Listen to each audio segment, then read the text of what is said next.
Alrighty. So let me just, this is a book group for A Course of Love, written by Perron. And I'm Kimberly. And there are some joining. And what we will do is take turns reading. But before we begin, there's something that's in my heart to make clear. And it doesn't mean anybody's doing anything wrong or right. It's just to explain the importance of slow reading. So I think it's really evident that, a balance is needed on Earth, on Mother Earth, between masculine, which is thought, and feminine, which is feeling. And so whether each person is a male or a female, we each carry both within us, both masculine and feminine. And when they're balanced, this is the birth of the Christ within us. This is neat. This is why the balance is important. So to bring the balance to our reading, to help us get there, can help ourselves along the journey by slowing down, because feeling is always slower. So thought wants to go fast. We all know how quickly thoughts happen. It's always very fast. And that's the masculine, the masculine presence, which is okay. There's nothing wrong with it. But it needs to have balance with feminine, which is feeling, which is greatly in need on Mother Earth. So we can help that by slowing down, just simply slowing down when we read. So especially in this reading. So tonight is my humble request for each of us to think about just slowly taking in each word, see how it feels as we absorb it. See if we notice a difference in ourselves when we just go a little slower. Because I realized last week we raced through quite a few chapters. And then I thought, yeah, it went really fast. So I just wanted to explain that. So here it's slow. Mm-hmm.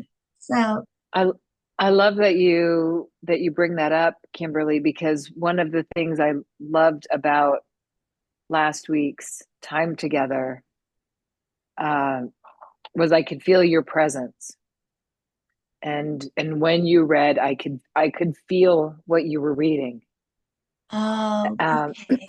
and I didn't necessarily, put the two together. I just saw it as a way that you have about you. The same But that's in me is in you also. We're all equally yes, the same. To connect with that is just to mm-hmm. slow down, Yeah, like yeah, almost meditative reading, mm-hmm. Yeah, but yeah, yeah. I love that. I love that. I think that's really beautiful. Yeah. I love that you have the intention behind it, right? So it's not just that you have a natural slower cadence, but you're intentional. You're doing it mindfully. yes, my Yeah, family yeah. knows I'm just like that in general. Uh-huh. Yeah, I take my yeah. time to cook or Hmm. whatever, walk or just Yeah. my being is this way. But Uh-huh. anyway, it's just to bring this into our reading. Hmm. Hmm. It's like, there's no right way or wrong way. It's just a Hmm. balanced way Hmm. because it can Hmm. help us to birth the Hmm. Christ in our Hmm. hearts. Hmm. Hmm. And we can see if we feel a difference Hmm. tonight, with Hmm. slower reading and really Hmm. just allowing it to slowly sink in, like slow cooking. I don't know if you ever cook at home, if you can taste the difference when something like simmers all day and Mm-hmm. all the flavors really meld together. It's a kind Mm-hmm. of the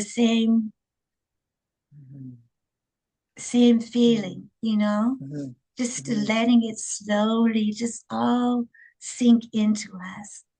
Mm-hmm. So let us try. Okay. So yeah. Would you like to go first? We I would be happy to. Mm-hmm. we're on chapter 27 um, tonight, being, which in my book is page 173. And thank you for giving me a moment to explain this. To hi Ian, welcome. Okay, so we begin. Um, okay. And uh, beautiful. Okay. Chapter 27, Yeah, being. We return now to what your being is. Being is, as love is.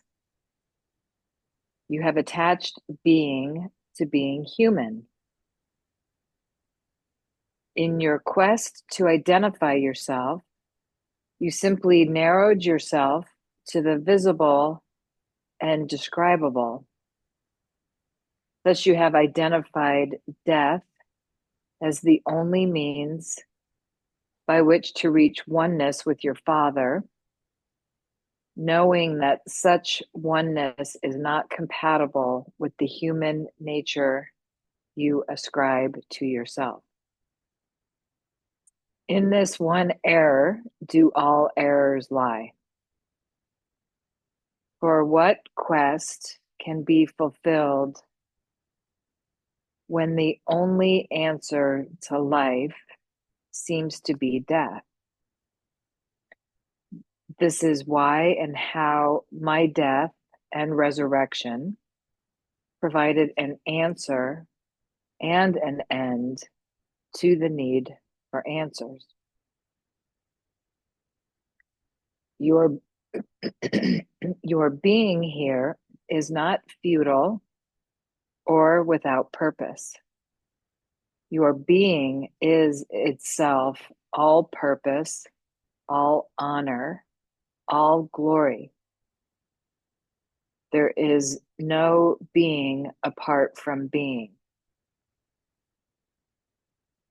There is no being alive and being dead, being human or being divine. There is only being. Being is. Yet being, like love, is in relationship. Thus, your purpose here, rather than being one of finding meaning, is one of coming to know through relationship.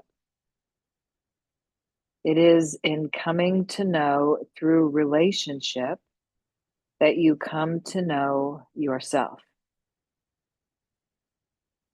The purpose of this course has been stated in many ways and is stated again here. The purpose of this course is to establish your identity. The importance of this purpose cannot be overestimated. Let us address the question of why this is so important. You have been caught in a cycle of seeing the self as important for a period of time and then seeing the self as unimportant for a period of time. Seeing the self as important seems at one time like a function of the ego, and at another as a function of the divine. You become confused. Excuse me. You become confused between the personal self and a true self only because you have not as yet identified your true self. Once you have identified your true self, all such confusion will end. We have already stated that relationship is the only known in an unknowable world. We have already stated that the only being who is not beyond the limits of total knowing is the self. Thus, it is in knowing the self that all is known. When you fully realize that the only way to know the self is through relationship, your concerns about concentration on the self will end. Life is not a matter of self versus other. Life is a matter of relationship. Life is not a matter of human versus divine, but a matter of relationship between the human and the divine. Life is not a matter of one living thing versus another, but of the relationship between all living things. If you can only come to know yourself through relationship, you can only come to know God through relationship.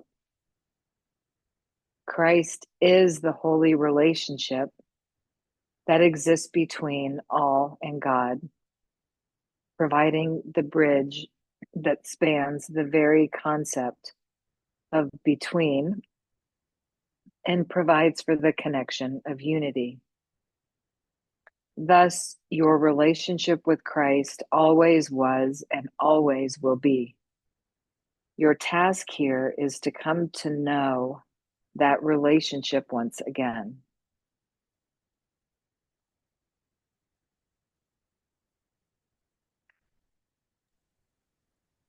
Would anyone else like a turn to read?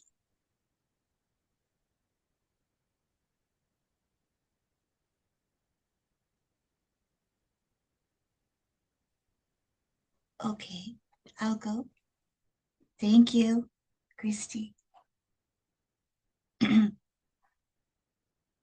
The thought of God by which you were created is synonymous with the Christ in you.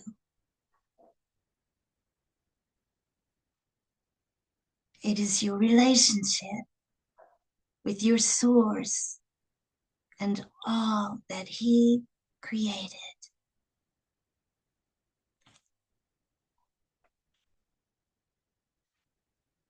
Can you begin to visualize or perceive your true identity as relationship itself? And what of God? Can you unlearn all concepts and free your mind to accept all relationship instead? If all meaning and all truth lies in relationship, can you be other than relationship itself? Can God? Can you imagine relationship rather than singular objects and bodies as all that exists, and thus who you are and who God is?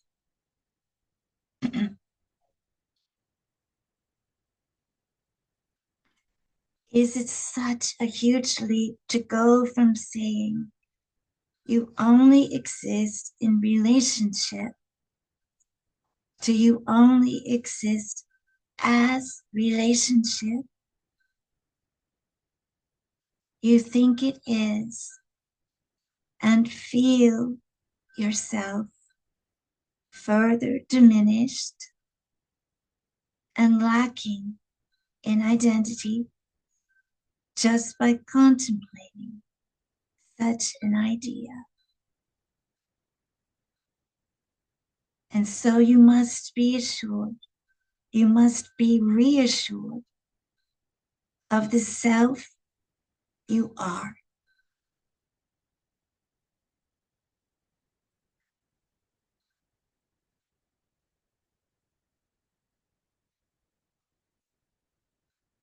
This establishment of your identity that we seek to do here is not just so that you can become,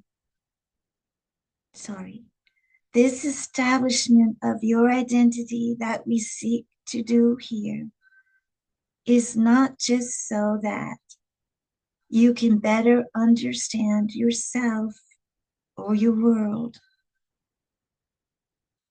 or even so that you can bring heaven to earth.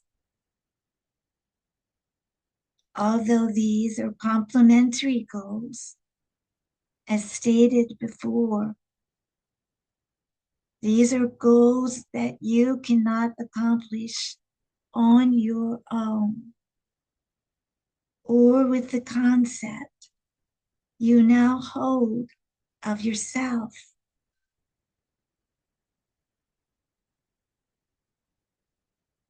Just as you can look about and see that no two bodies on this earth are exactly the same,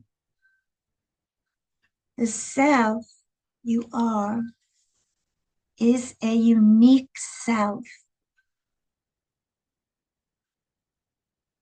a self of relationship does not imply a self that is the same as all the rest. But it does imply a self that is integral to all the rest.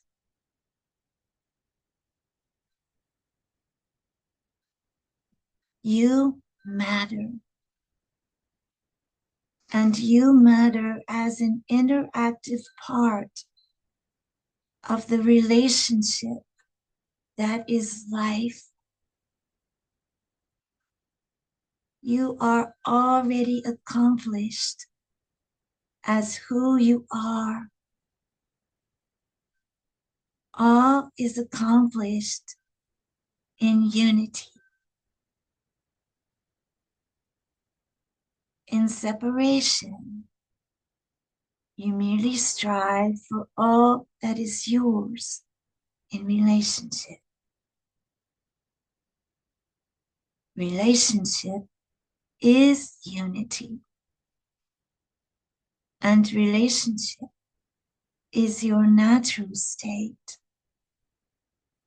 It is who you are.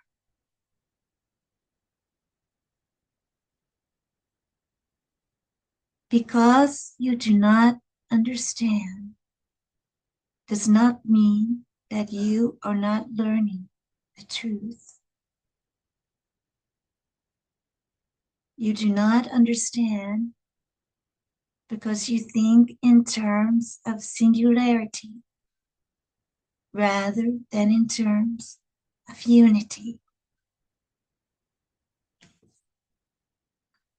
This is why this course has not concentrated on your thinking.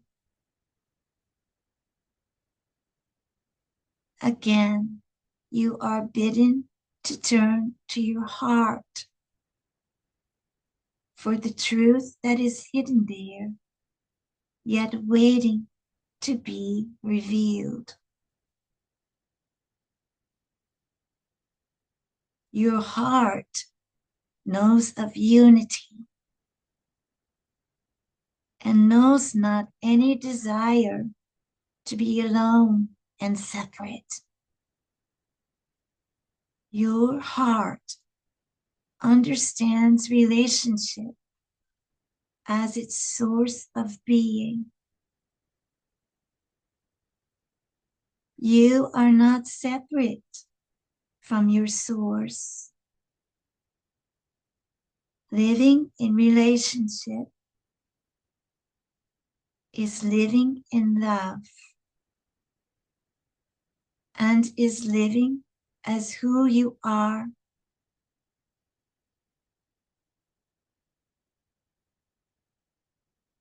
Living in relationship is living in the present. How do you learn to move from living in separation to living in relationship?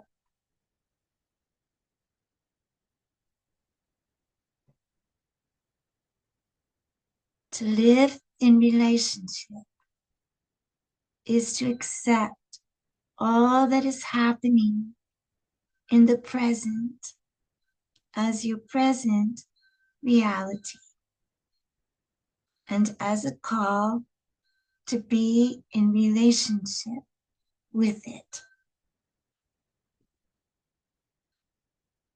It is the willingness to set aside judgment so that you are not contemplating what should be happening rather than what is happening. It looks past perception of others to relationship and wholeness. To live in relationship is to live in harmony, even with conflict.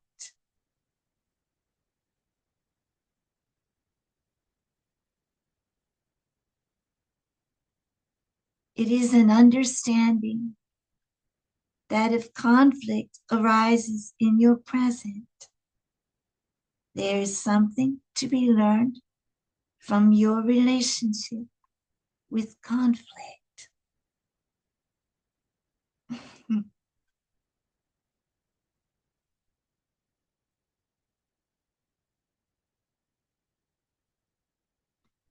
Living in relationship is living from your center, the heart of yourself.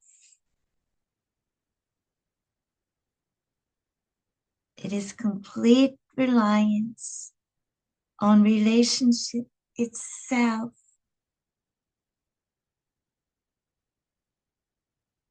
rather than on the mind.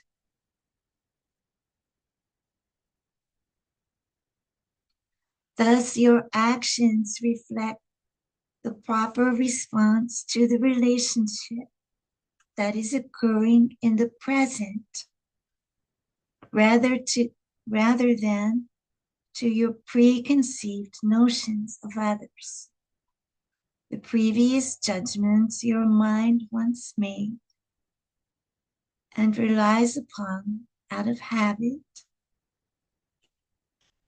or your considerations of what the situation might mean to your future.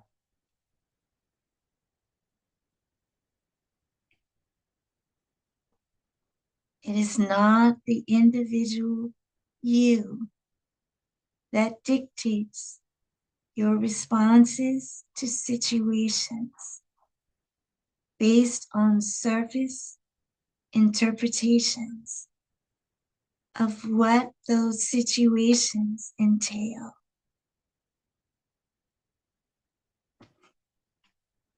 It is rather the you in and within the relationship that responds out of the knowledge gained through relationship.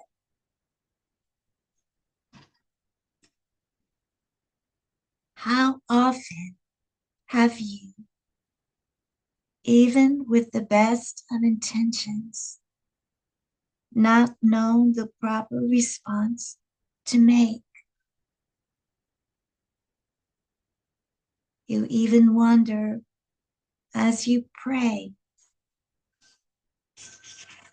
whether you should pray for specific outcomes or for God's will to be done.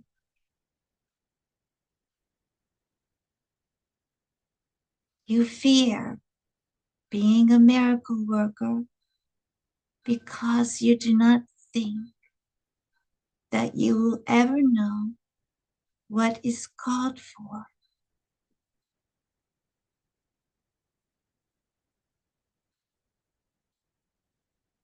As you learn to live in relationship in the present, this confusion will pass. Your relationship will guide you surely to the proper response. I use the term proper here, not as a measure of judgment, but as an indication that there is a way in which those who live in relationship become certain, and their willingness to act unimpeded by uncertainty. All uncertainty is fear. All fear is doubt about oneself.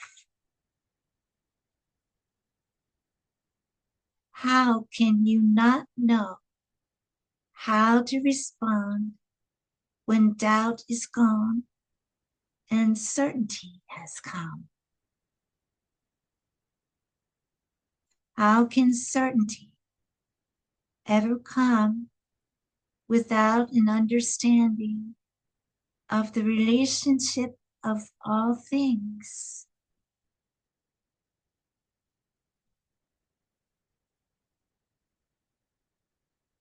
Does an understanding of the relationship of all things mean that you will have power that is not of this world?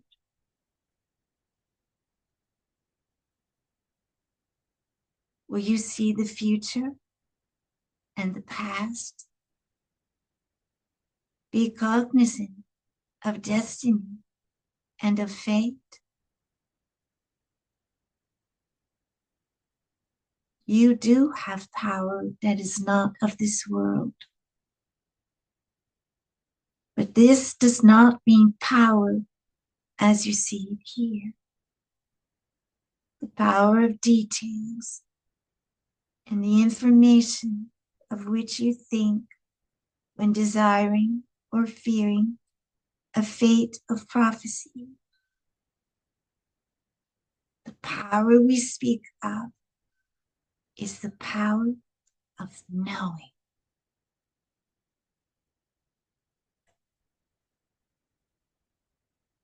How often have you known the right thing to do without knowing the details of what came before and what was to come?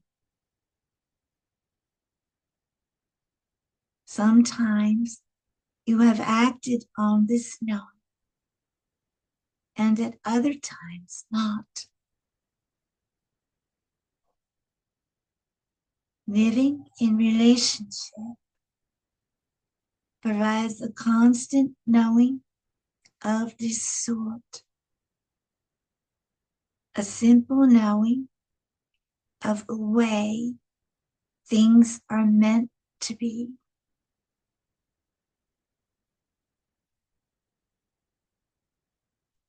It is a knowing felt within the heart for which there still will be no proof, but for which there will be the certainty you heretofore have lacked.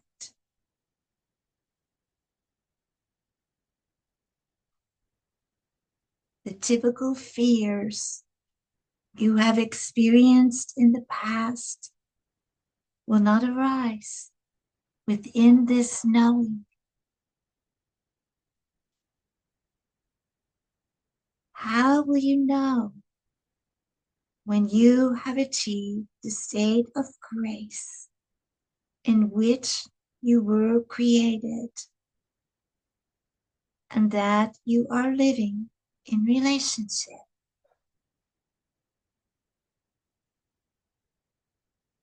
You will know by the certainty you feel. If you do not feel this certainty, what can you do? You are ready now, and all that will prevent you from living a life of love is unwillingness to do so. There is only one remaining source of such unwillingness: your willingness will now depend on whether or not you trust. Do you trust these words? Do you trust in God? Can you trust in yourself?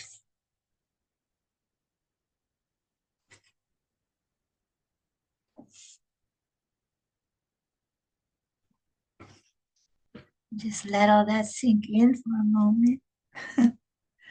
Receive.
How do you feel, Ian, from this chapter? Do you have anything to share? Yeah, that was actually a profound chapter Yeah, because it was titled Being, yeah, and it basically says being is being in relationship. yeah. And like I was reading day 40 like a week ago or whatever, and there's one statement in day 40 when it says individuation doesn't happen without relationship. They happen concurrently. So this is actually like one of the most unique ideas in this book that you can't have individuation without relationship. It happens at the same time. Like as soon as you have an individual or an individuation or an individual identity, it's automatically linked to being in a relationship.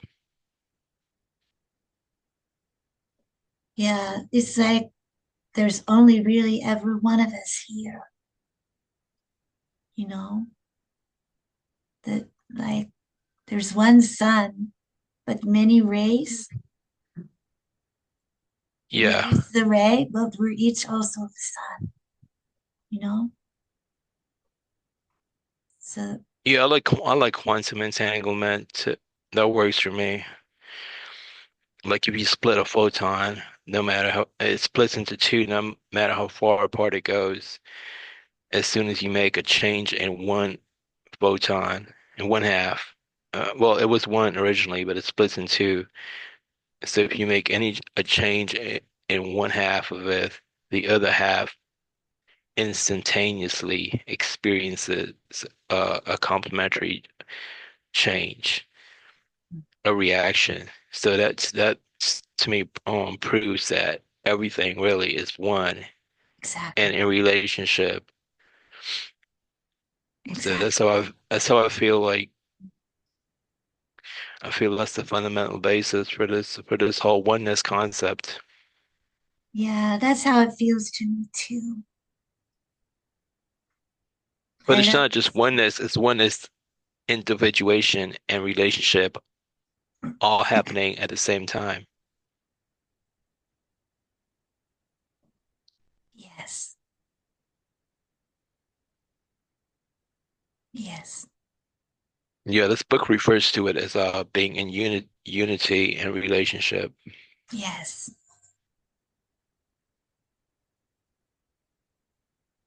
yes.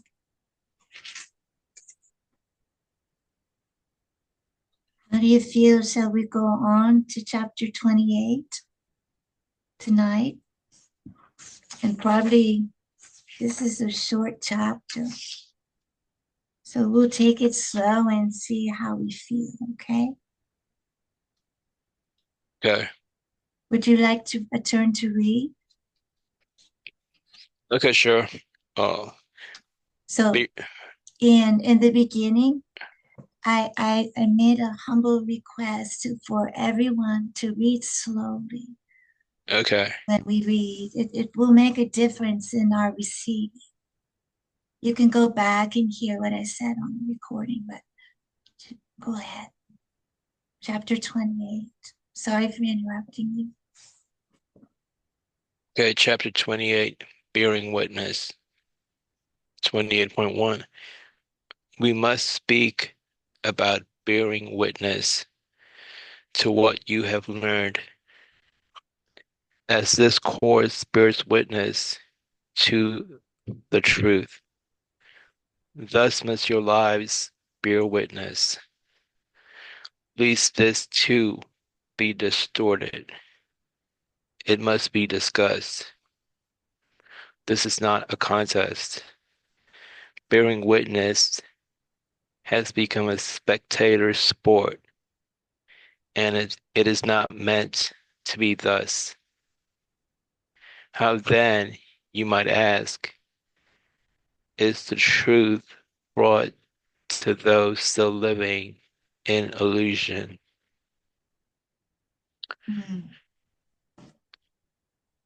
Because your inner knowing is both individual and collective, both personal and universal. This is the source of all proof. And so you believe coming together to share common testimony validates the proof of inner and collective knowing. You think shared you think shared beliefs amass like a congregation around a pulpit, and even believe in a theory of mass that purports that when a certain magnitude of belief occurs, evolutionary steps are brought about. This is, however, uh, this, however, is not about evolutionary steps. And so a process intent upon bringing the collective to a fever pitch of belief through common testimony is not our aim. Trust and bearing witness go together, as the validation sought through bearing witness is a symptom of distrust. Few are, cho- few are chosen to be prophets, and the plethora of testimony taking place is brought about by innocence, more so than by wisdom. The sharing of personal testimony has reached its zenith and will no longer be welcomed or appreciated. So even were so e- so even were the intent of this course to bring testimony together in such a way as to cause an evolutionary step, it would not work. Thus, we must concentrate on wisdom, the wisdom of the heart. There is a trust that goes beyond proof and beyond the need for any witnessing at all. This is the trust of knowing. Knowing is of the heart and holds the consistency and certainty that the dawn of innocence does not contain. The dawn of innocence is but a recognition of the most common denominator of existence. As such, it is a beginning only, a true dawn that must, as the sun rises, give way to day and the brilliance and clarity of the wisdom of which we speak. This daytime of your journey is approaching. It is a time for the sun to cut through the mist of dawn. It is the middle of the journey, a time of teaching and of learning both. It is a time of planting and of harvest that comes before the time of rest. It is a time of celebration that comes before the quiet and the setting of the dust. You would think of this as the time of work being done. This it is, but without the drudgery of time spent. It is the time to shine, to be a light to those who live in darkness. And yet it is a time of great humility, of wearing the face of Christ for all to see. For here is the wisdom gained. For here is wisdom gained and shared.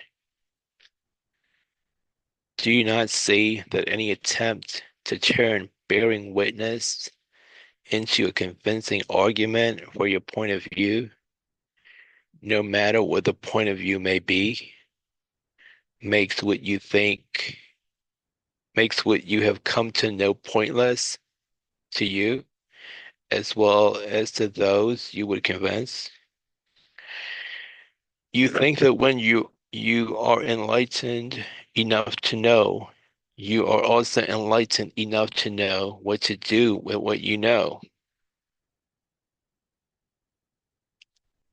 While you continue to think of a separation in terms only of doing and of knowing, it is obvious that this cannot be the case.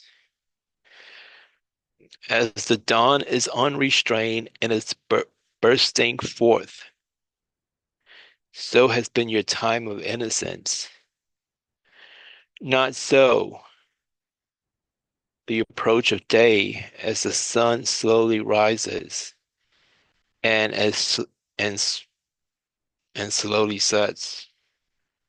This is a time of being both guided and restrained, a time of realizing that you can know without knowing what to do, and that this is not a mistake. Many reach this stage and not knowing what to do with what they know, begin to doubt their knowing. This is a human response to a knowing that is not human in origin. Knowing is alien to you, and that is why you seek validation. Each validation is seen and felt as a reward, a prize, a confirmation that you believe allows your conviction to grow. Because you believe it, this is at first quite true. But no, it is no longer the time to rely on conviction that comes from the witnesses you find along the way, along your way. They serve a limited purpose for a limited time. Now is the time to step beyond the validation that your teachers can give you. When this step is not taken, gatherings of witnesses abound, and what they bear witness to stops short of what they would see. Witnesses are for the mind and fall short of devotion, which is the natural response of those who know and worry not of what to do. This is difficult. This is a difficult stage as you feel obligated and inspired to act, and yet awkward in your actions. We have spoken before of the desire to create that may arise as you begin to enter this stage of your journey. This is often compounded by a feeling of wondering what is next as you wait in anticipation for a calling of some kind. So certain are you of an impending challenge to action of some necessary form to be given to what you carry within. Again, it's when you feel the need to convince others of your belief, the need to give form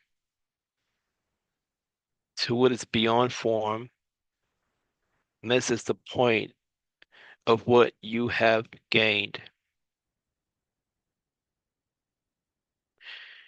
You may be asking now, are you saying to do nothing? At the thought of this, you would be aghast, and what is more, bitterly disappointed. Again, as in the beginning, you seek a task to accomplish, forgetting that only you can be accomplished. When one thinks there is so much to say, one forgets to listen. Be guided in your going out. Be restrained in what you say. Be attentive in your listening. Where you are is where you're supposed to be. The path to follow. So all changes will be shown to you if you will but be attentive. If you follow the way that is shown to you, all uncertainty will end. Uncertainty is where difficulty lies. Certainty and ease surely go together. There are no more decisions for you to make. There is only a call for a dedicated and devoted will. A will dedicated to the present moment, to those who are sent to you, and to how you are guided to respond to them. One will be a teacher, another a student. The difference will be clear if you listen with your heart.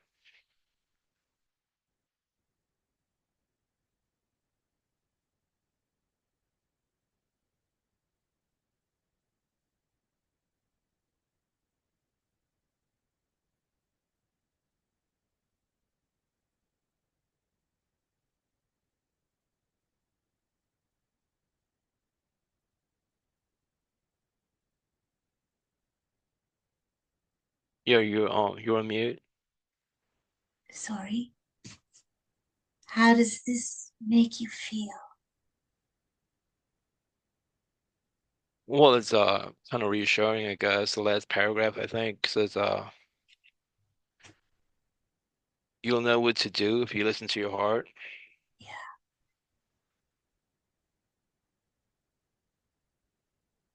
yeah.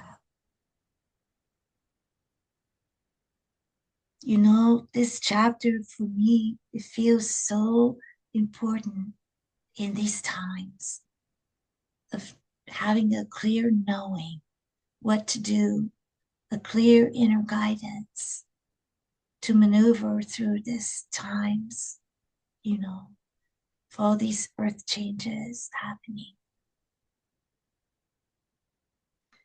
Yeah, no doubt. All these different teachings, different belief systems, and But predictions, and whatever things of that nature. To navigate through it all, you can't use the outer mind, I guess. no, Definitely have to go within and and beyond follow and your over. heart. Yeah. Yeah, there's It's so like many different beliefs. Can I ask you, um, what's your feeling on A Course in Miracles? Like, I love it. I love A Course in Miracles. I've done the course, and I first picked it up 20 years ago, and I still pick it up from time to time and do it again and again and again. I love it, and I love so this book also. Yeah, where did the tiny mad idea come from? Is that in A Course in Miracles, or was that Ken Wapnick's interpretation of what happened? yeah. That's more his idea. I feel that's his explanation of it. Yeah, apparently so. Yeah, I he said felt because it's not that it's wrong or right, but it's his interpretation. interpretation. Yeah. Yeah. And for those who, like that interpretation, it serves them, I suppose. It's the phrase tiny mad idea in the book. I think it might be. I will, Because because that's such a yeah, foundational that, belief of so many people. yeah, yeah, but that's not tonight's topic. So that's a, maybe I'll do another one for A Course in Miracles. and we can talk about it there. Would you like that? Oh, sure, yeah. Yeah, maybe we can. I'll choose another night for A Course in Miracles, and we can all go through it together. No, but we were talking about navigating through various belief systems. So that's what I'm working on right now to resolve. Not only belief systems, but navigating through earth changes, navigating through life in these times, you know. Yeah, I mean, people there's have a been lot predicting, going on. well, they've been predicting Earth changes since the first coming, since 2,000 years ago. In the first generation, I think they were expecting dramatic changes. So I'll take most of those with a grain of salt.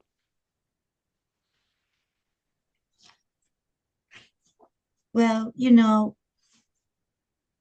just in your daily, my feeling is in our daily life and to be so connected to our inner guidance, to our Christ self, to the Father and Mother and Christ within us is so important for balance and for guidance, for teaching, inner teaching for ourselves, for healing, for the list goes on and on and on. The benefits of this alignment within ourselves, which is to me, you know, that's bearing witness to, you know, that's an aspect of bearing witness. That's the wisdom that he speaks about in this chapter. It's an inner wisdom. We all have it. It's just connecting to it. That's the part. And this book, and A Course in Miracles too, but this book helps us to connect to this within ourselves. I think it's said somewhere in A Course of Love that this book stands alone. You do not need to have done the Course in Miracles before to experience the fullness of A Course of Love, to receive it in its totality, which is good news. But for those who have done it, wonderful. So um, I guess that's all that I have coming up concerning that. So I think this is a good place to stop for tonight, for the pause. He's given us a lot to contemplate in our Yeah, silence this week. two chapters is sufficient per night. Yeah, Actually, even one chapter would be sufficient yeah. because there's so much It's the nuance and insight to process. yeah, You don't want to rush over the material. right. So I think I'd like to stop here. Let's pause here. And we'll see how it goes next week, how we're feeling. If we feel we want to do one, we'll do one as a group. If we're feeling more like, okay, more people would like to move on to one more, then we can try that and see how that feels. You know, we'll just see how Okay. it feels. Okay. Yep. Okay, sounds good. So thank you for joining. And the recording I'll put up tonight if you want to re-listen or share with anyone. So Okay. thank you, Ian. Blessing. Thanks. Yeah, thanks for hosting. Yes, thank you. Okay, good night. Good night.